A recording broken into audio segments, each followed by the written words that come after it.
भाजपच्या सुवेंदू अधिकारी यांनी आज पश्चिम बंगालचे मुख्यमंत्री म्हणून शपथ घेतली आहे। पण या शपथविधी सोहळ्यामध्ये पंतप्रधान नरेंद्र मोदी चक्क एका व्यक्तीच्या पाया पडले।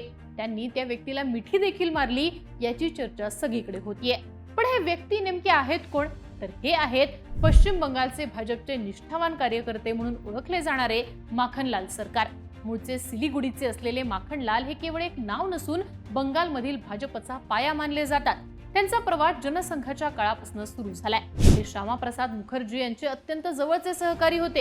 इतकंच नाही तर 1952 मध्ये काश्मीरमध्ये तिरंगा फडकवण्याच्या चळवळीत सहभागी झाल्याबद्दल त्यांना तुरुंगवास देखील झाला होता।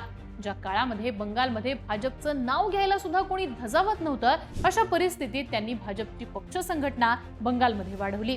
7 वर्ष जिल्हाध्यक्ष असताना पश्चिम दिनाजपूर, जलपाईगुडी आणि दार्जिलिंग या भागांमध्ये भाजपला तळागाळापर्यंत पोहोचवण्यात त्यांचा सिंहाचा वाटा होता। या काळामध्ये एका वर्षात 10,000पेक्षा अधिक सदस्य नोंदणी करून त्यांनी सगळ्यांनाच थक्क केलेलं।